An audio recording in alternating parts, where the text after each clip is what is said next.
ज्ञानतिमिरन्दस्या ज्ञानञ्जनाशलाकया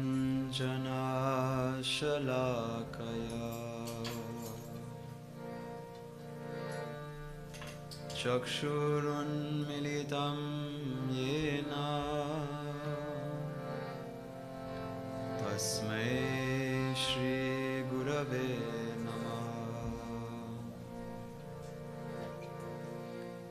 नमो विष्णुपदाय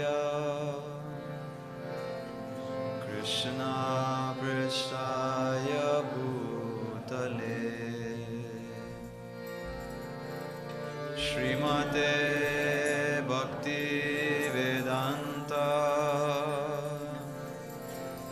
स्वामी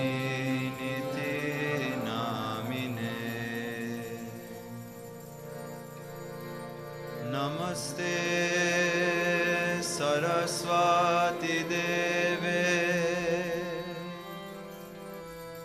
गौरवाणी प्रचारिणे निर्विशेष शून्यवादी पश्यत्यादेशतारिणे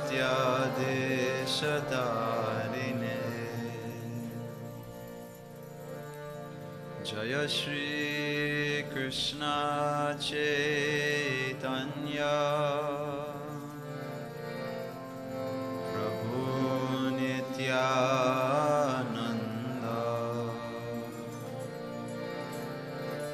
Shri Advaita Gadadhar श्रीवासदि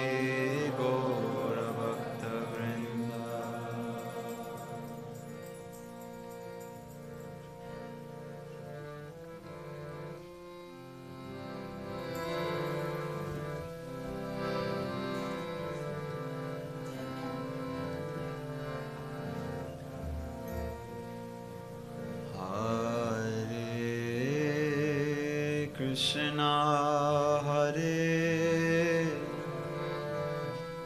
Krishna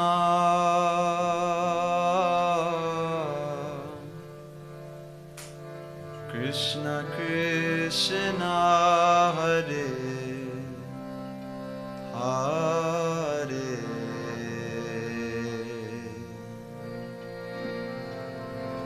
Hare Rama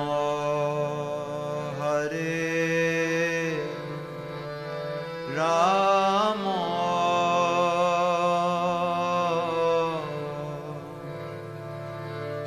Rama Ramo Hare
Hare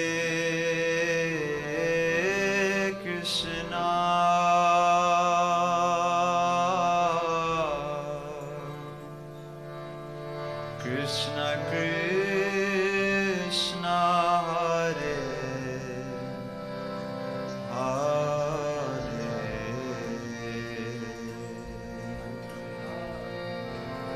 Hare Rama Hare Rama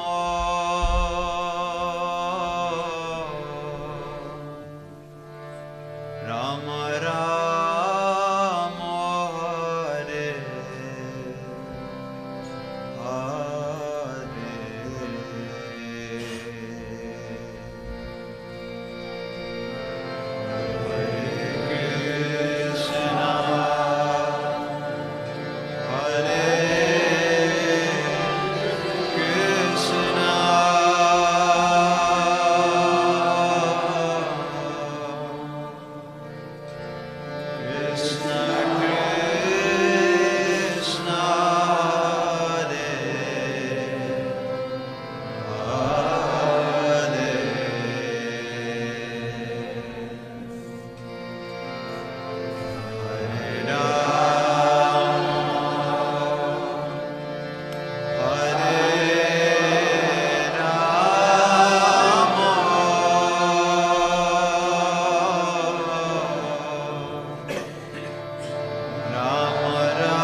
Krishna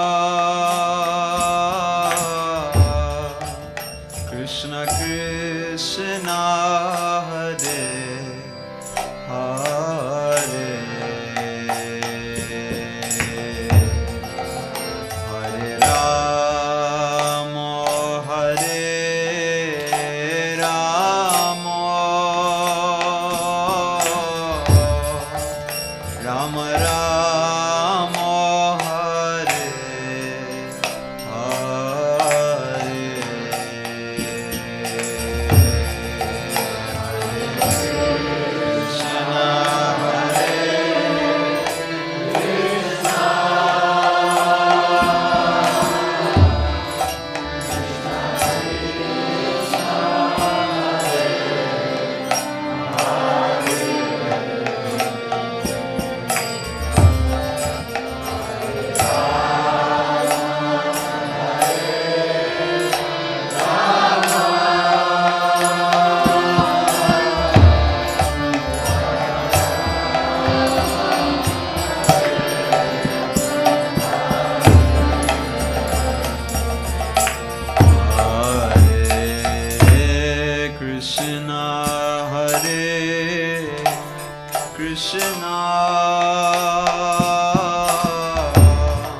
Krishna Krishna Hare Hare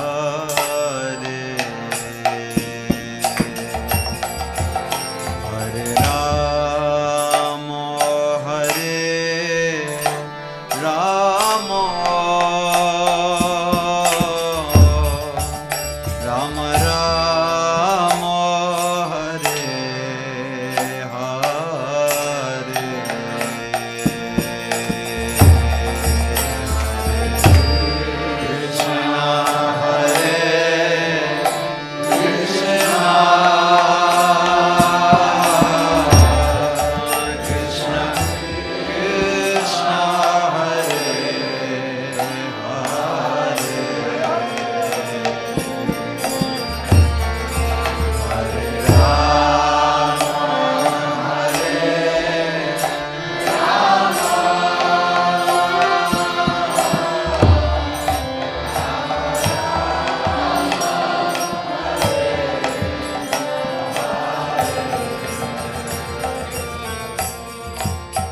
Hare Krishna Hare Krishna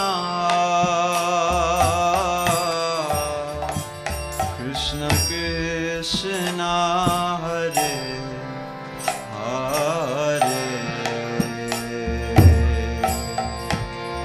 Hare Rama Hare Rama Rama Rama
Krishna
Hare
Rama, Hare Rama, Rama Rama, Hare Hare,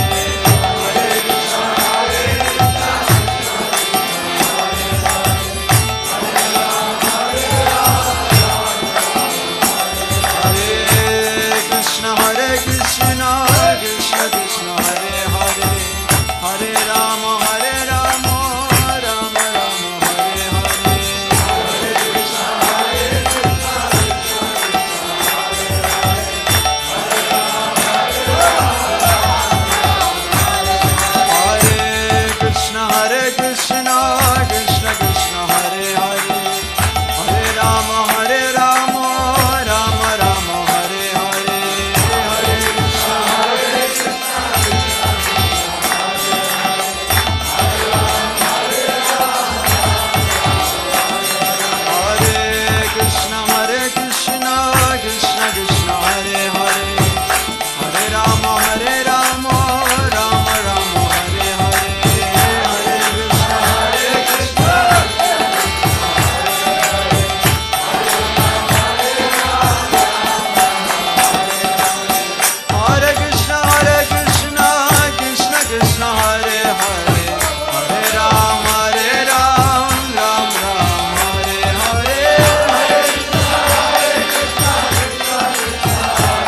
Krishna Krishna, Hare Hare,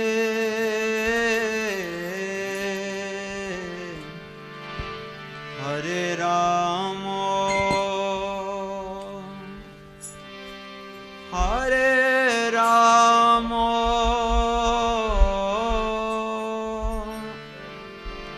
Rama Rama, Hare Hare,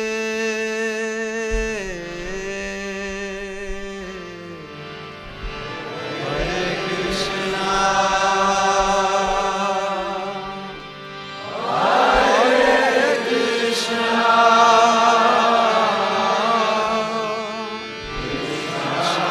Krishna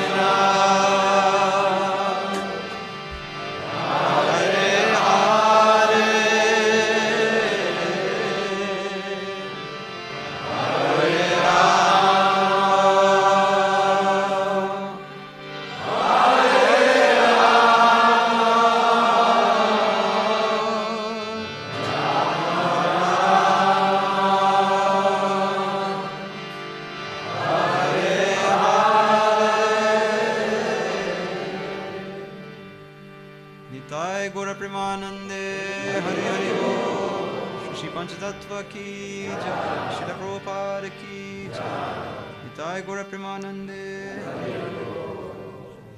Hare Krišna. A se sliši? Okay. Hare Krišna, dragi gostje, dragi bakte, na še enem nedeljskem srečanju. Na zelo posebnem nedeljskem srečanju, kot vidite, nas je zelo veliko. Za nami je 3-dnevni seminar Umetnost resnične preobrazbe in tudi današnje predavanje bo potekalo v tem smislu, v tem nadaljevanju. Z nami je gost, njegova svetost Sacinandana Swami, česar smo zelo veseli. Z nami ga ni bilo 3 leta. Naj povem, da bo predavanje potekalo v angleškem jeziku. Vsi, ki potrebujete prevod, lahko dobite slušalke pri Dojal Čandri Prabuju. Potem pa mu jih prosim tudi vrnite, to je zelo pomembno. Još za Hrvatsko, onaj koji ne razumete engleski, bit će prevod na hrvatski, baš do sada je bilo tako i imate neku aplikaciju, kako razumem. Dear devotees, dear guests, welcome on our Sunday Feast program. We had a wonderful 3-day seminar, Art of Real Transformation, and also today's lecture will be like following this theme. It was wonderful, and we were led by His Holiness Sacinandana Swami, so warmly welcome. Thank you also to the team who was now leading us into bhajan, into the wonderful holy name. This is Gaur Krishna Prabhu and his transcendental brother Nimai Devo, and others, of course. Hare Krishna. So, yes, just a second.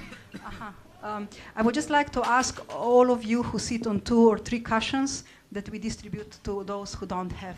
Se pravi, vsi, ki sedite na več kot eni blazinci, prosim, če lahko odstopite še tistim, ki so eni brez blazin. Tako načeloma je pač ena. Mogoče jih bomo kdaj več kupili. Ok, Hare Krishna. Hare Krishna.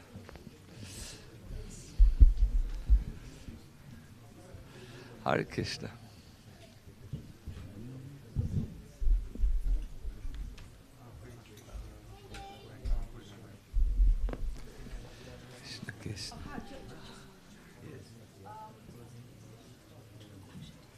Čujem, za otroke imamo program v zgornji učilnici, tako da lahko ste lepo vabljeni tja z otroki. We have a program for kids on the first floor in the second building, so you're warmly welcome to go with your kids there or just leave them there if they're big enough.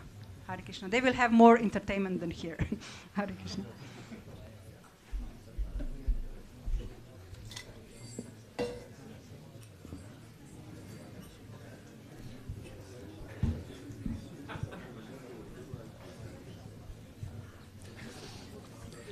So, Hare Krishna, Dobrodošli, welcome.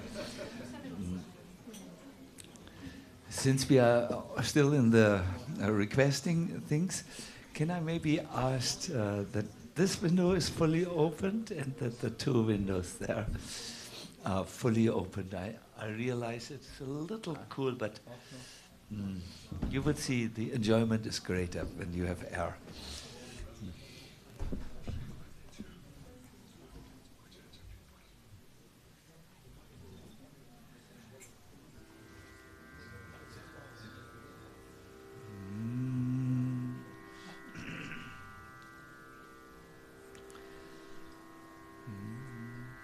Please repeat after me. Om Namo Bhagavate Vasudevaya.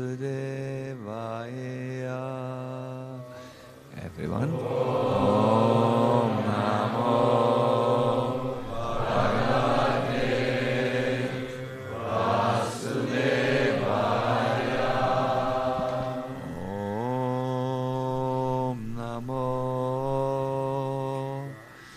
Bhagavate Vasudevaya.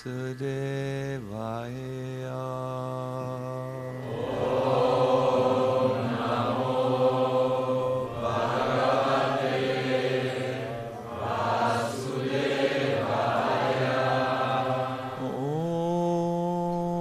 Namo Bhagavate Vasudevaya. Vasudevaya.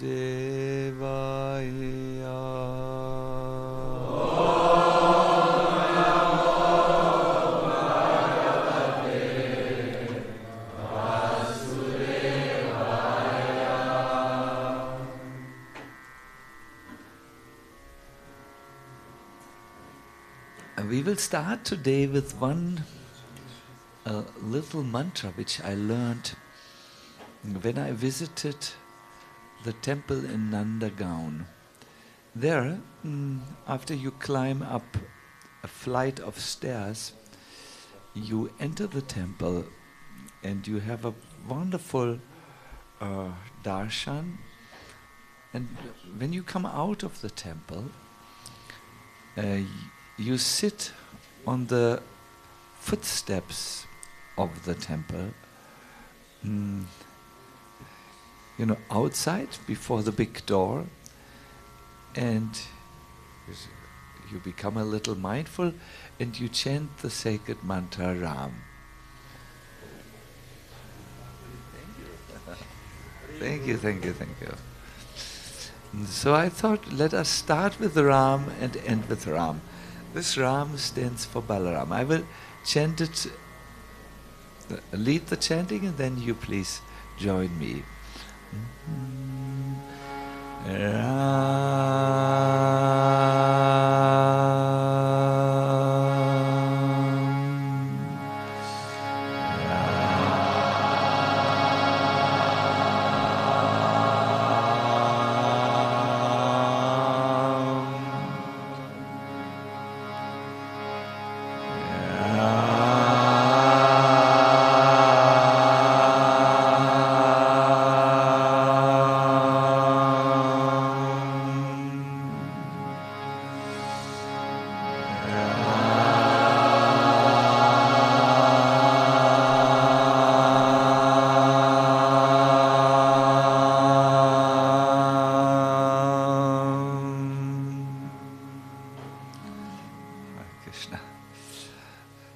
Can you all feel what a powerful sound vibration this is?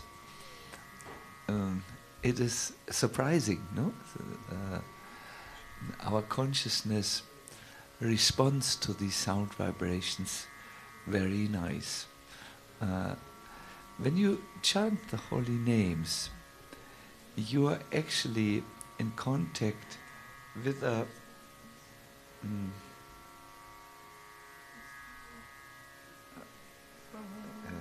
Anuradha is, Vrinda Anuradha is nervous today. When you chant the holy name, the sound vibration of the holy name has a similarly profound effect on the consciousness. And if you do this for a longer time, let us say 30 years, 40 years, 50 years, your consciousness transforms. It takes a new form. This regular chanting can be compared with a little drop of water that drops down from the ceiling of a cave. It comes to the ground, and there the minerals in the drop of water, they begin to pile up, and they build a very beautiful stalagmite that grows up. So when you chant every day the holy names, you will have a similar experience. The effect will accumulate. It will build upon each other, and there will be a wonderful appearance of your spiritual identity, really. It goes naturally. What is not included in this example is that when you chant like this, it's not that something new appears. Speaking about transformation, my dear everyone, you don't import anything, but what is already there is just manifesting. The German philosopher Nietzsche has expressed it very nicely. Have you heard about Friedrich Nietzsche? Yes. You have heard in Slovenia. Good. He is known for having said things like, God is dead.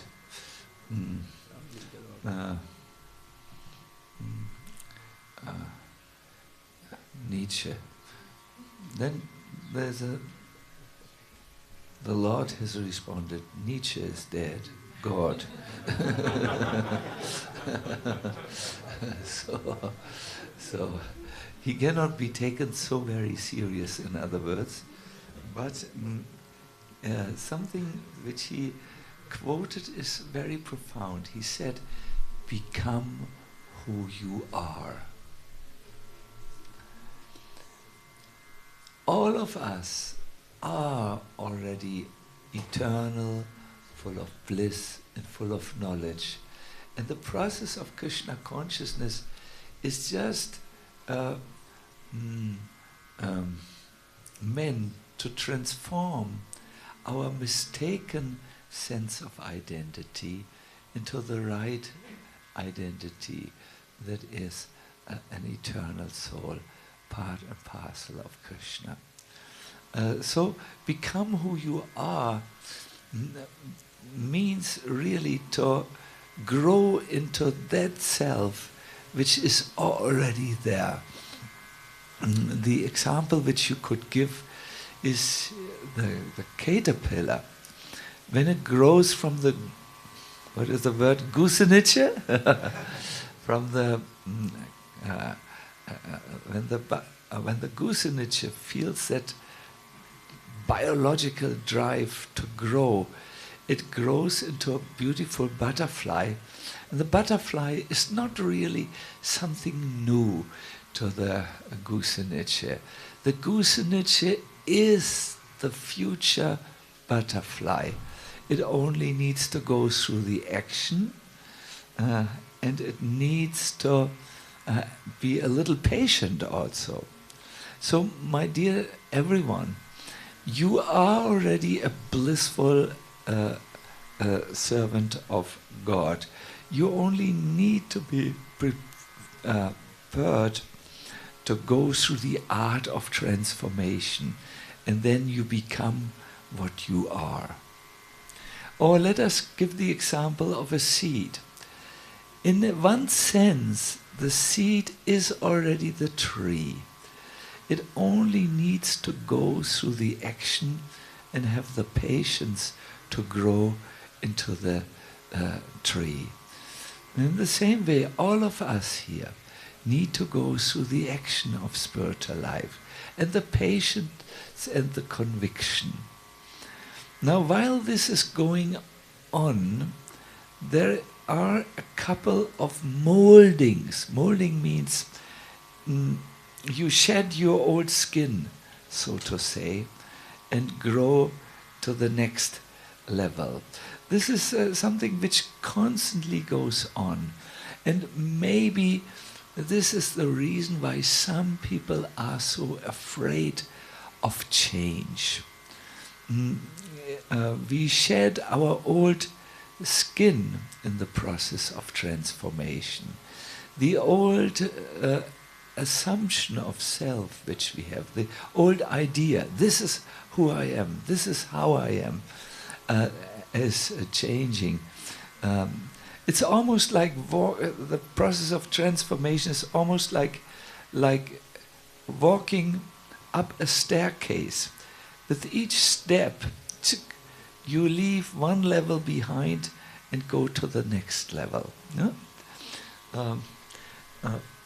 Imagine you walk up a staircase and you say, I'm so afraid to leave the step number 1 to go to step number 2. And I'm so afraid to go to even think of step number 3. This, my dear everyone, is the situation of people who are not willing to enter the process of transformation, because they are too afraid to leave the old self behind. Therefore, they cannot walk the process of transformation. It's almost like someone who's afraid to walk up the staircase. He thinks, no, I have to leave level or staircase number 1 behind to go to level 2, level 3, and level 4. This idea of transformation really then is to constantly be prepared to leave the old, let us say, version of myself behind and enter into a new version. How do you lose your fear of transformation? Well, you always have to remember the goal. Just like someone who climbs up a staircase, he should always remember, I'm going to get to level 2 or 3 where I will meet my friend. So he's not afraid when he lifts his foot and moves on. He's in fact enthusiastic. So you are also enthusiastic when you are going through the process of transformation, as long as you remember the goal, as long as you remember where you will reach, as long as you remember who you are. Then it is easy. Sometimes people ask me, well, if you speak of transformation, what really transforms? Is it my frisura which transforms? Or is it my dress which should change? No, transformation is an inner process. And what is transforming in the inner process is the ahankara, the ego. The Sanskrit word for ego is interesting. It is ahankara. The ahang means I and kara means to make. The ahankara is the I maker.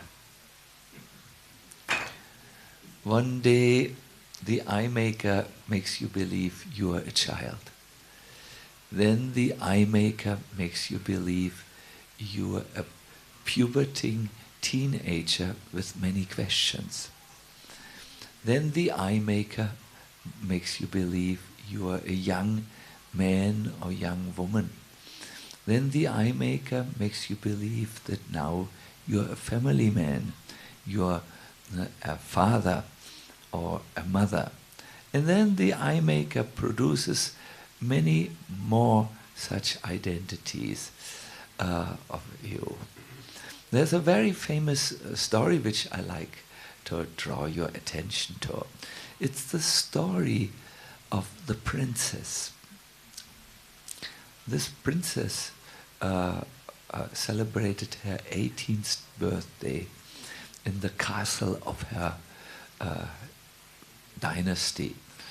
And at the end of the day, she was seen dancing with the prince of the neighboring country. The princess was over the moon. When she went to her sleeping room, it was already 2 o'clock in the morning. She laid down in her bed, and all of a sudden she heard a voice. "Who are you?" It was 2 o'clock in the morning. She jumped out of her bed. She ran to the place where she had her sword, and she started to look for the person who had asked this question, "Who are you?"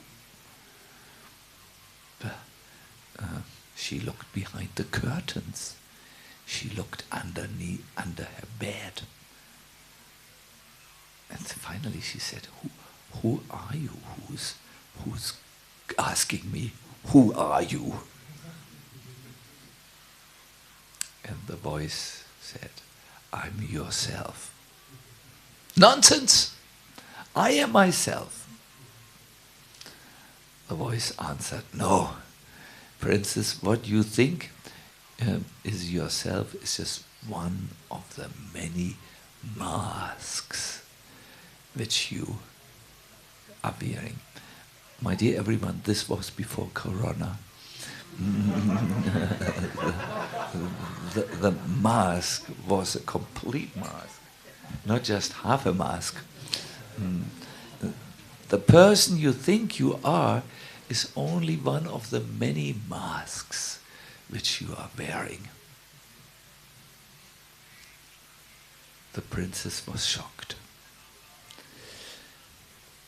The voice said, "I will not give any peace unless you are able to answer this question. Who are you?" The princess was so disturbed. You can imagine, it was her 18th birthday. She had danced with the prince of the neighboring country. She was ready to become the next queen. And here was this voice calling to her, "Who are you?" She ran out of the palace. She ran through the park. When she had finished, when she had come to the edge of the park, she continued running until finally she arrived at the place of her childhood where she used to play. It was a broken ruin. Do you call it ruin? Of a castle? Is it the word ruin? In Slovenian language we say Ruševina. Yes, that sounds correct. But it was broken down. It was not a good castle. She fell into a nervous sleep. And in her sleep she saw that the ruin, where she was just kind of leaning against, had become a tower. And she could, she was dreaming, she could look inside the tower. And there, on the foot, or at the beginning of a huge stairway that led up, she could see someone crying. And when she looked closer, she could see it was her. It was herself that was bound with a golden chain to an iron ball. And she was crying. And her dream self looked out of the dream into her eyes and said, "Let me free. finally let me free. She woke up with a start. And it was already morning, the sun had risen. And as she was sitting there thinking about the events of the last night, the voice in the castle who said, "Who are you?" And then this dream of a person inside a tower who was identical with herself, who said, "Let me free." She was really upset. This is only the beginning of our story. As she looked, she saw that an old man was coming towards her. The old man was dressed like Gandalf, in case you know him. It was an old sadhu with white hair, white beard.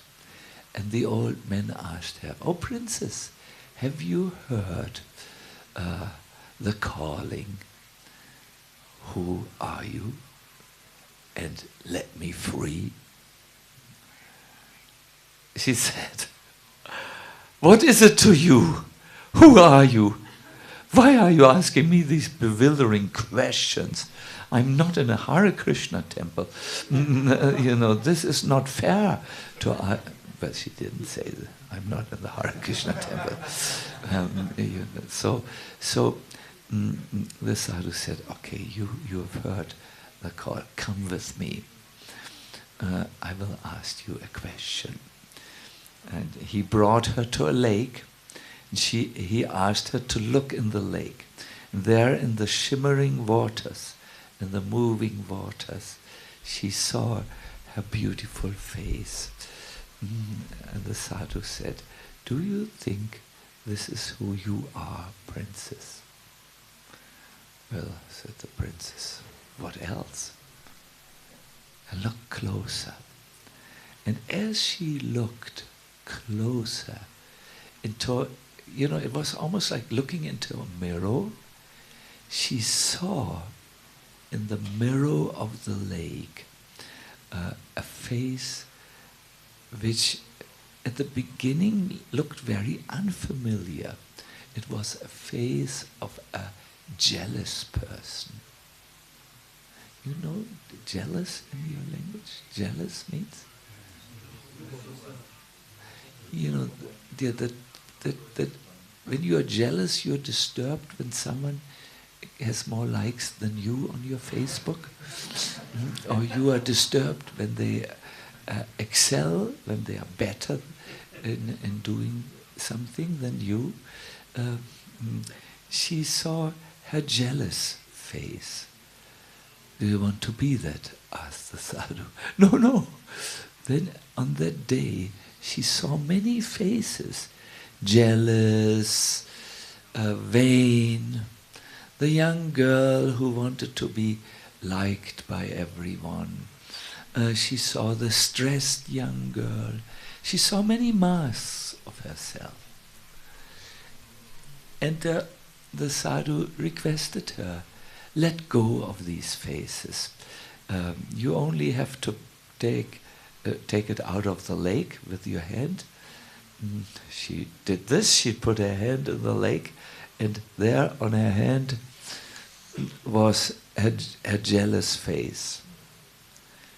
You let go of it, and she. I don't want to lose this page, but she blew her face away. Over the course of 3 months, about 1,821 faces were blown away by her. This is what happens in the process of transformation, my dear everyone. We are again and again losing the assumptions or the ideas we have about ourselves. And sometimes it's not easy. We thought we were so intelligent, but then we notice, my God, I repeat the same mistake again and again. We thought maybe we were so, let us say, brave, but then we find out, my God, I'm so afraid to go to the dentist. We lose one molding. Molding is like a skin over ourselves, again and again, like in this beautiful story. Finally the day came where the sadhu said to her, this time I don't want to, I will ask you one question. Who are you? The princess remembered the question from her first night. Tell me who you are when you look into the lake. So she went to the lake, she looked inside the lake, and she first saw she saw her own image, looking at a young girl, but then the image started to move, and more masks came, more layers, more false selves. Finally the sadhu asked, who are you? She couldn't answer. She had seen so many layers. But then, by Krishna's mercy, I think, she remembered something that was laying back in the past. She remembered, I am a servant of Krishna. I'm really his part. I belong to him. He is mine. I am meant to give him pleasure. And when she said it, I am the servant of Krishna. I am the part of Krishna.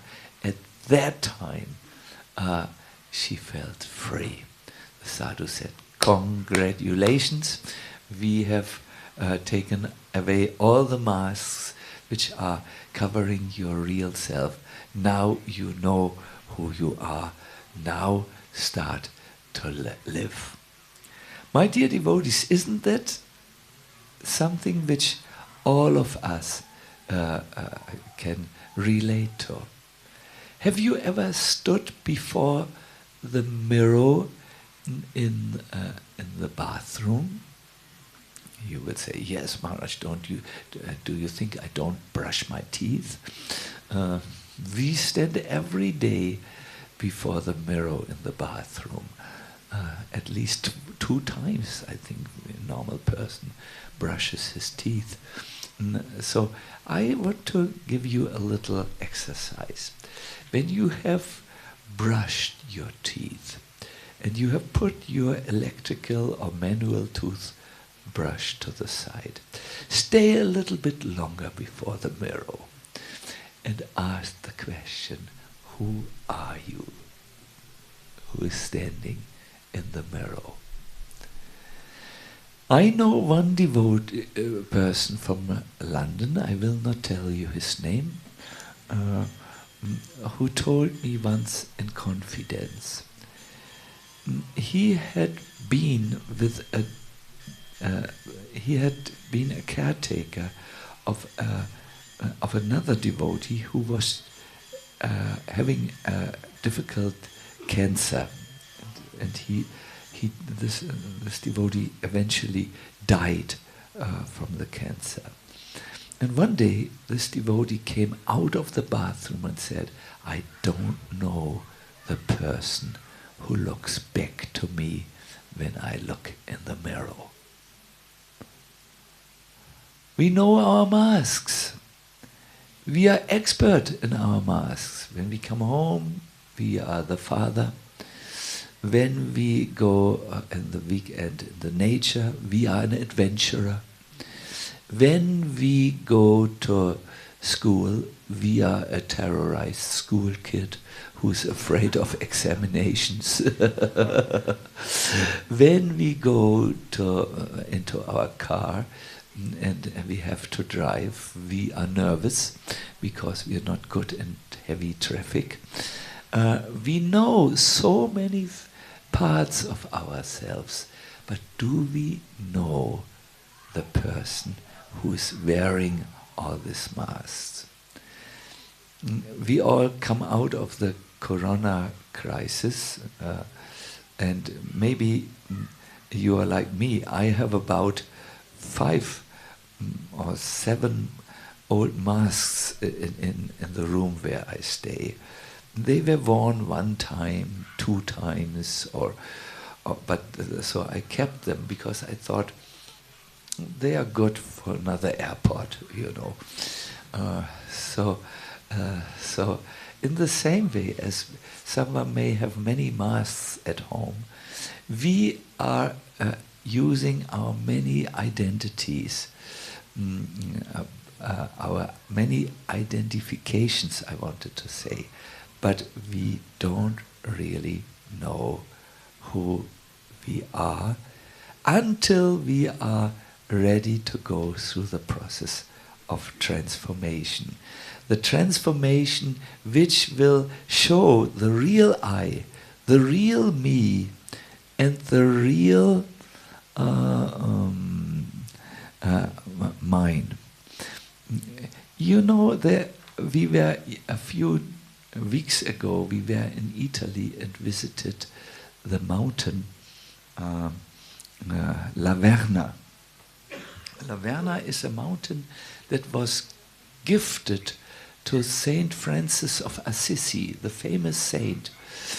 And he would go there for a time of about 40 weeks, and he would, not 40 weeks, 40 days, he would go into a cave, and he would, in the cave, he would pray and he would meditate. And it is said at the end of his life, he only had one prayer: please show me who I am. Who am I?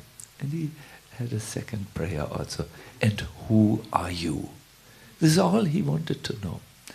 Who am I and who are you? We visited the cave. It was a huge cave. I would say the cave he used to meditate in was easy the size of this temple room. Only the ceiling of the cave was much higher than this room. He preferred this large cage because then he could feel small, piccolo, and he felt the soul is actually so small.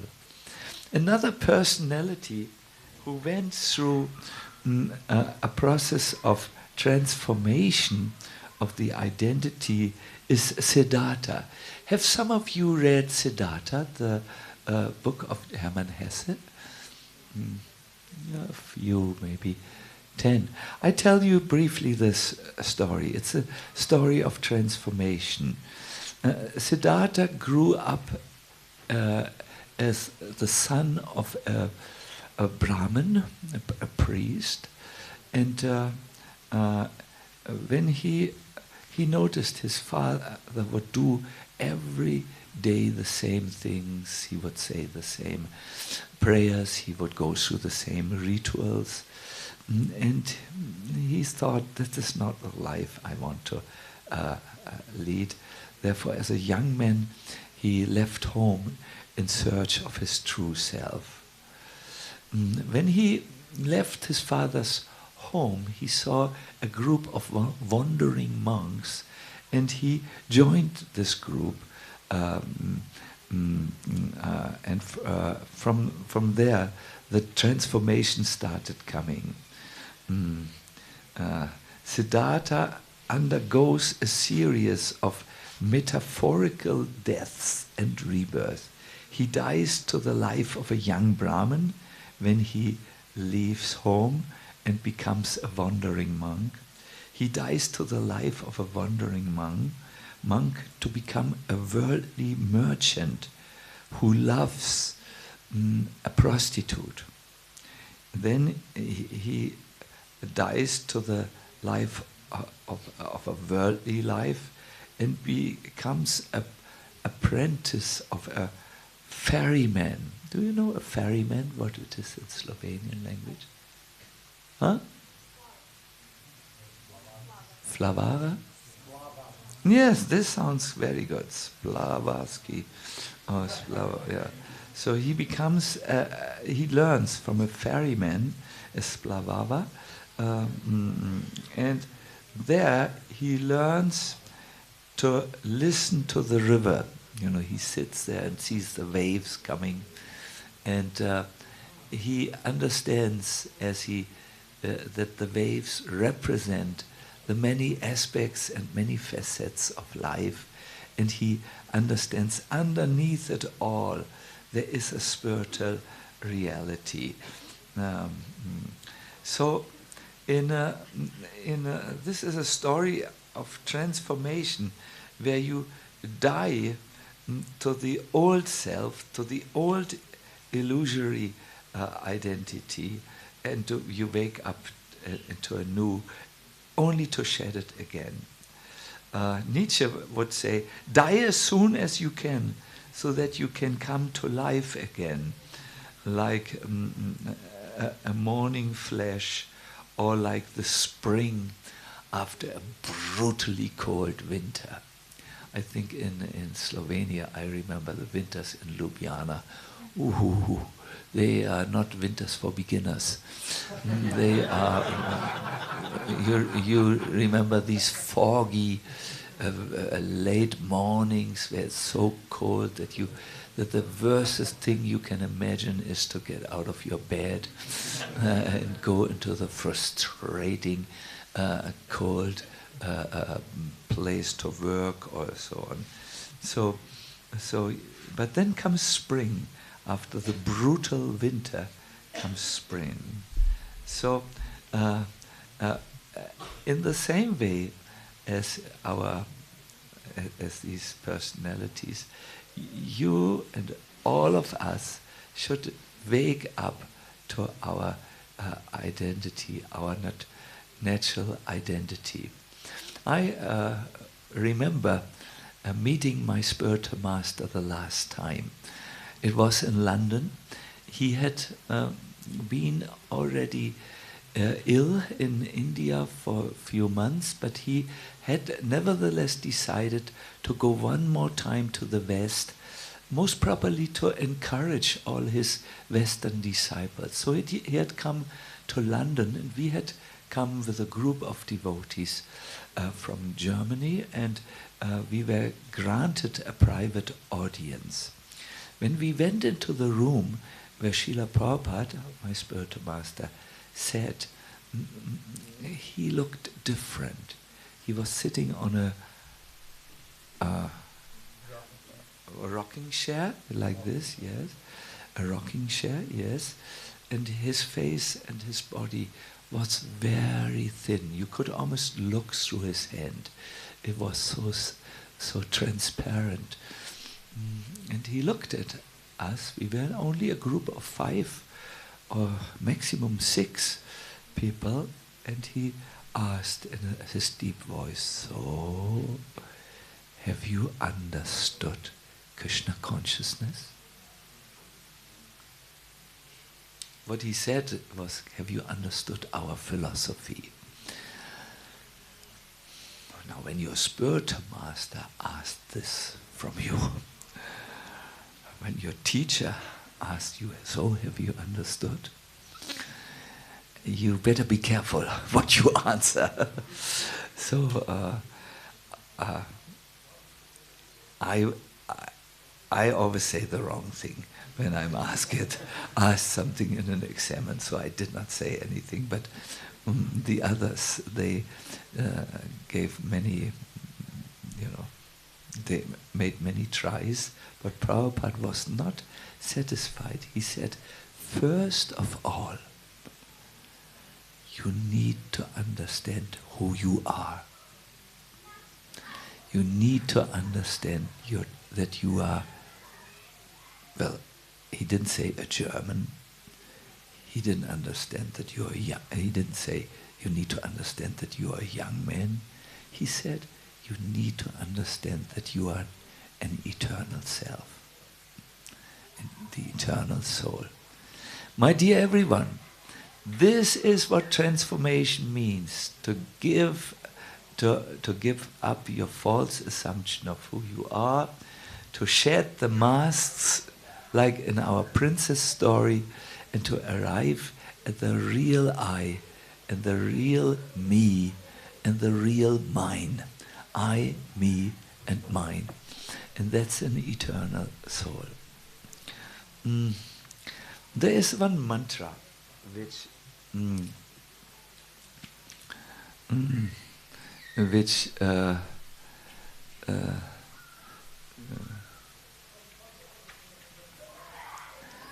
Prabhupada speaks about this.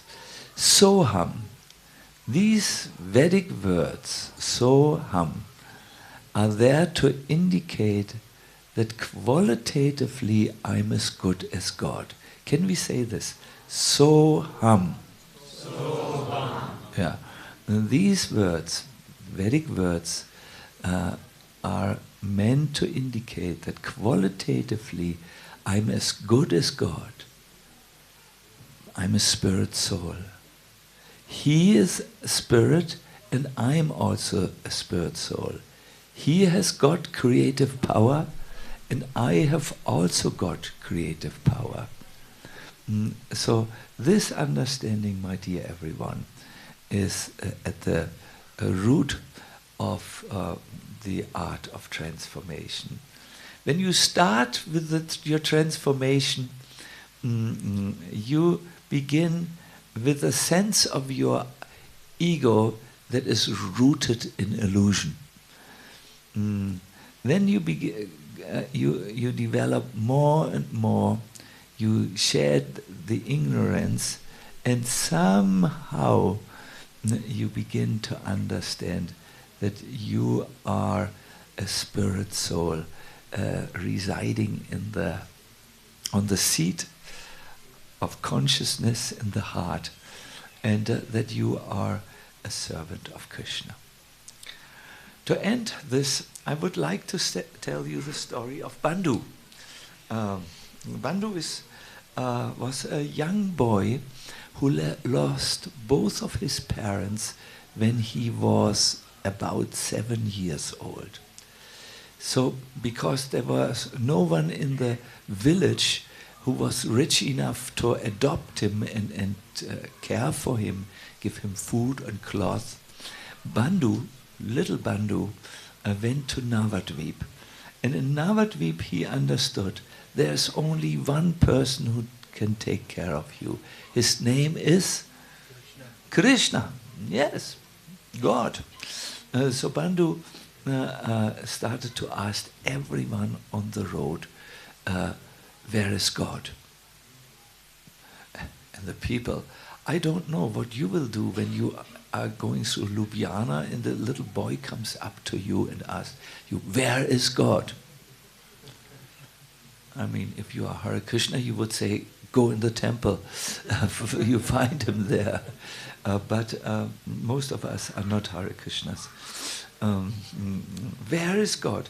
The people were just thinking, he's crazy, he's thinking too much, this little boy. But one person said, I have heard that God lives in Vrindavan. So Bandhu wanted to go to Vrindavan. The person also said, you can't go alone there. It's 3,000 kilometers. Wait until a group of pilgrims goes on pilgrimage to Vrindavan. Maybe they take you along. So Bandhu found one day a group of pilgrims and said he wanted to meet Krishna. And he wanted to go for that reason to Vrindavan. So the pilgrim leader was a nice man. He said, Bandhu, come along with us, we take care of you.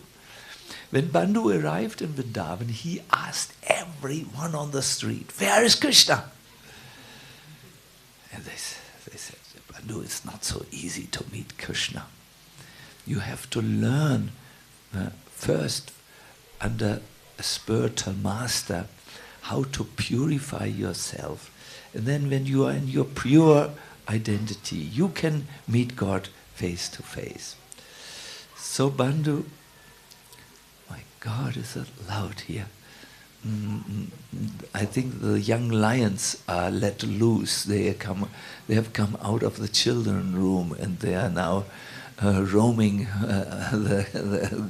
before the temple. So you have to learn from a spiritual master to become qualified to meet Krishna. So Bandhu went to a spiritual master. He was trained under him, and every day Bandhu would go out with the cows from his spiritual master to the river Jamuna. Now one day, it was afternoon, maybe 5 o'clock, he saw on the other bank of the Yamuna a dust cloud. Manditangi, yes, but be kind to the children. Tell them, I will tell them the story. So he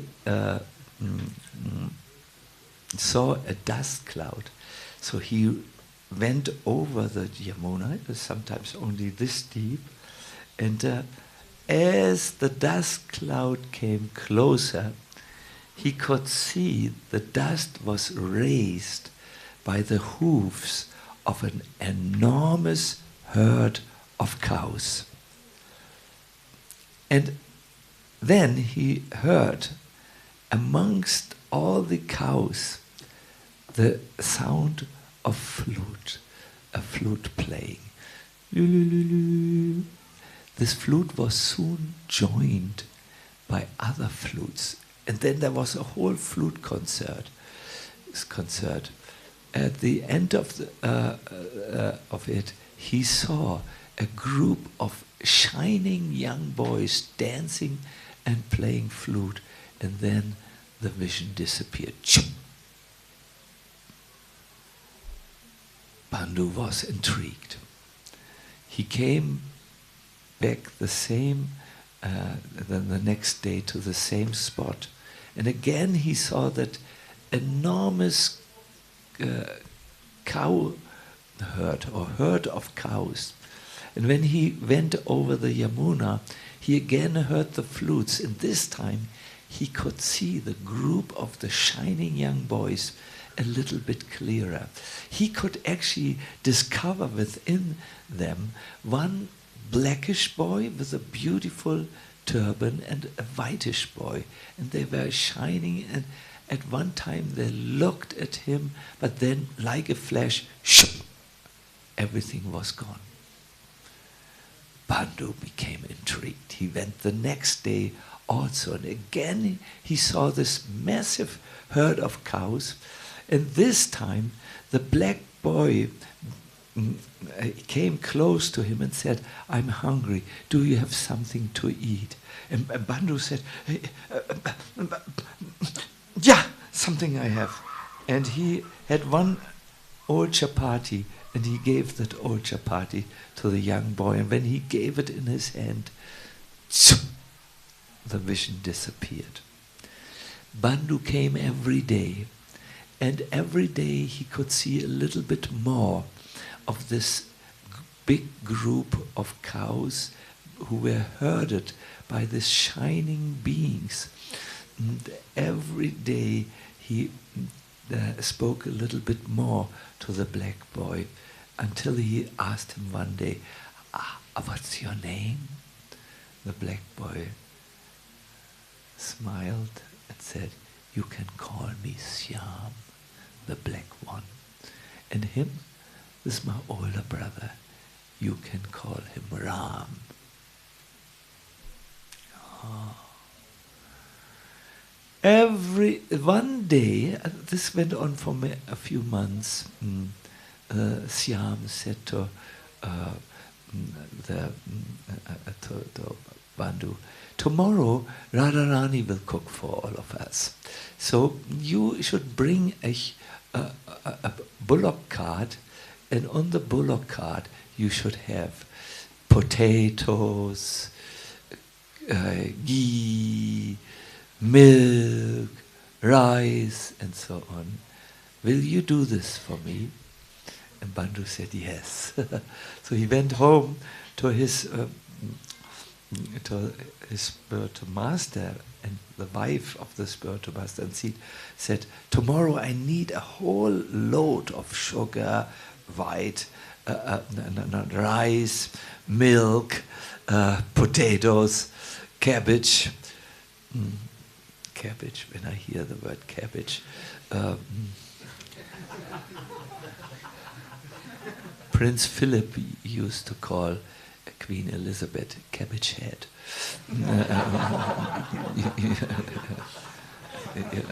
Yeah. Affectionately, this was private. So I always have to smile. This is smiling. This is out of affection, out of love.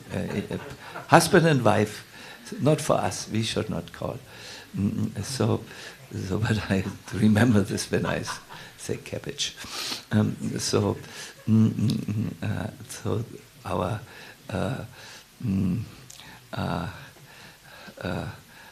the guru said, well, Bandhu is such a good boy. Maybe some people want to take advantage of him, and want to take all these things. Then the wife of the guru said, why don't you go with Bandhu? The guru said, okay, I come along, Bandhu. So the guru went with Bandhu and the ox cart and all the things, and they came to the part of the Yamuna, and Bandhu waited, and all of a sudden he said, can you see it? There they are coming. Syam and Ram are coming. The guru looked, what, where?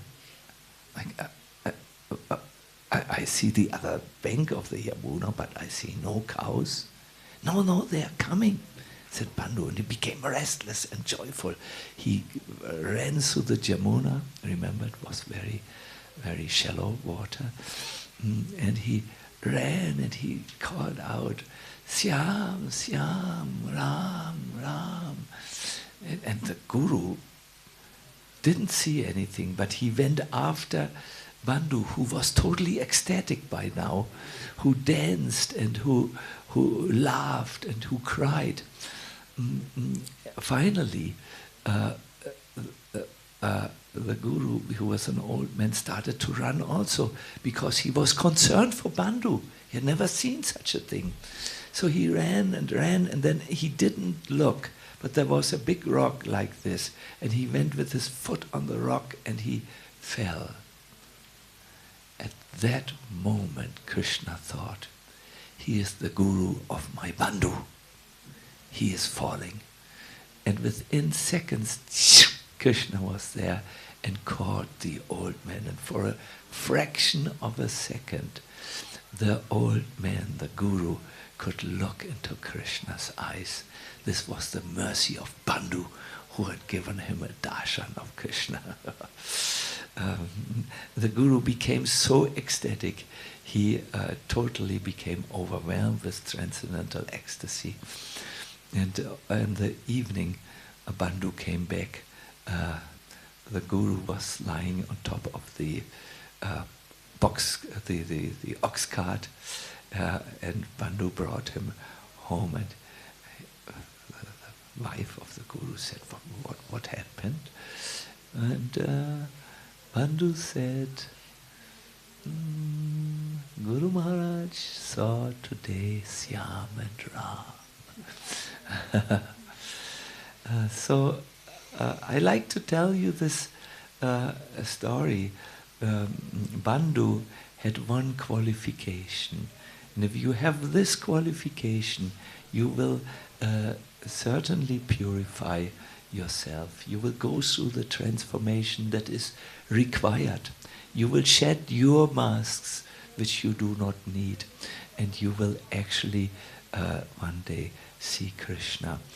The qualification which Bandhu had was, he was eager, he was willing, he wanted this. It was his greatest project. The desire was like a seed, and it grew and grew and grew and grew until it took the form of a large tree.